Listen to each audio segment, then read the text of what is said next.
Kahit ano pang gawin ng kasalukuyang Kongreso kaugnay sa impeachment trial laban kay Vice President Sara Duterte, ang 20th Congress pa rin anya ang masusunod kung itutuloy ito.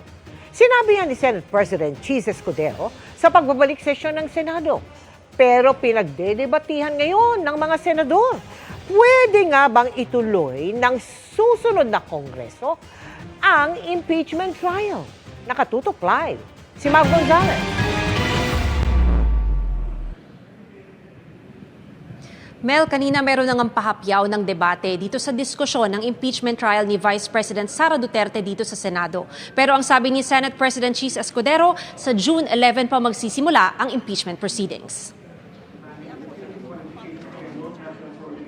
Hindi lang daw ang presentation of articles of impeachment laban kay Vice President Sara Duterte ang inaasahang mangyari sa June 11. Isasabay na rin dyan ang pag-convene ng impeachment court, panunumpa ng mga senator judge at pag-i-issue ng summons para sumagot ang kampo ng bise at ng prosekusyon.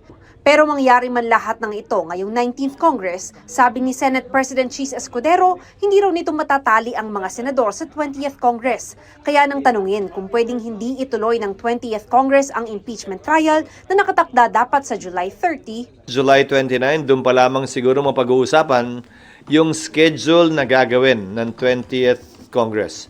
Ulitin ko, hindi namin pwede o kayang i-bind ang 20th Congress. Although karamihan ng mga miyembro ng 19th ay nandun din sa 20th Congress, kailangan itong pagpasyahan muli ng 20th Congress either by an affirmative vote or by their silence and acquiescence. Pwedeng sabihin ng 19th Congress, tatawid yan, pero ang pasya ng 20th Congress, hindi tatawid yan at i-dismiss nila. So, depende. Sa dulo, you have to understand, in Congress, plenary is supreme. It's not the decision or the voice of one member, even if he or she is the Senate President or an officer of the Senate or the House. Desisyon palagi ng plenaryo ang mangingibabaw. Matatanda ang ipinagpaliban ni Escudero ang presentasyon ng articles of impeachment mula June 2 sa June 11. Uunahin kasi nila ang priority bills na kailangang ipasa bago matapos ang 19th Congress.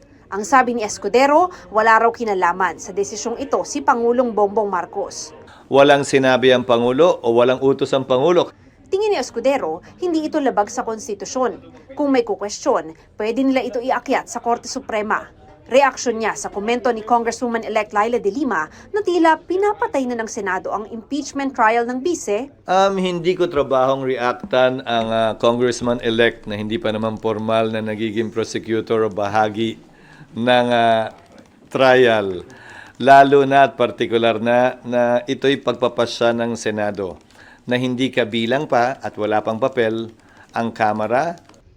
Sabi naman ni Senador Risa Hontiveros, bagamat suportado niya ang pagpasa sa mahahalagang batas gaya ng anti-pogo bill, hindi nila pwede ipagpaliban pa ang obligasyon nila sa konstitusyon. Nakakabahala na ang paulit-ulit na antala sa proseso ng impeachment trial. Buwan na ang binibilang natin. Any further delays in commencing the trial against Vice President Duterte would violate the Constitution, which clearly states that the Senate must forthwith proceed with an impeachment trial. Hindi kapag ready na, hindi kapag convenient, kundi shall forthwith proceed. Samantala, sabi ni Escudero, umandar na ang one-year ban sa paghahain ng impeachment complaint nang ipadala ng Kamara ang articles of impeachment sa Senado noong February 5. Sa pag-resume ng sesyon ng Senado, pinagdebatihan din kung pwede bang ituloy ng susunod na Kongreso ang impeachment trial dahil matatapos na ang 19th Congress sa June 30.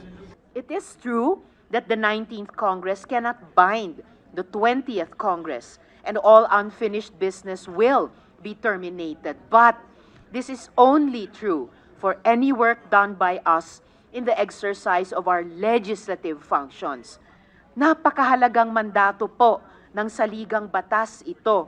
Giit naman ni Senate Majority Leader Francis Tolentino, may mga desisyon na ang Korte Suprema na lahat ng kapangyarihan ng Senado sa lehislatura at pag-iimbestiga ay natatapos pag nagtapos din ng Kongreso. Prinsipyo rin daw sa ibang bansa na hindi pwede ma-carry over sa susunod na Kongreso ang anumang unfinished business. Dagdag ni Tolentino, 12 senador lang ang maiiwan at wala ng quorum ang Senado. The trial required by Article 11, Section 3, 4 of the Constitution to proceed forthwith will begin only on June 11, dangerously close to the end of the 19th Congress. This delay compromises due process and undermines our role as an impeachment court. If we cannot conclude the trial before June 30, 2025, we must recognize this impeachment case is functionally dismissed by constitutional operation and no action can be taken by the 20th Congress on the matter for lack of constitutional authority. Sabi naman ni Senate Minority Leader Coco Pimentel, walang nakasaad sa konstitusyon na pwedeng ituloy o hindi pwedeng ituloy ng susunod na Kongreso ang isang impeachment complaint. Pero ayon aniya sa Senate rules, pwede ituloy ng Senado ang impeachment trial. Jurisdiction once acquired is not lost but continues until the case is terminated and hopefully terminated to its logical end. Hence, it is my humble opinion that the trial of the current impeachment case, now pending before the Senate of the 19th Congress, can cross over or continue from the 19th Congress to the 20th Congress. The impeachment docket of the Senate Impeachment Court continues and remains to be the same. Mel, sabi naman ni Senate President Escudero, hanggat walang nagmomosyon formally sa plenaryo, ay matutuloy pa rin yung kanyang sinabing kalendaryo na sa June 11 ang simula ng impeachment proceedings. Mel? Maraming salamat sa iyo, Mav Gonzalez.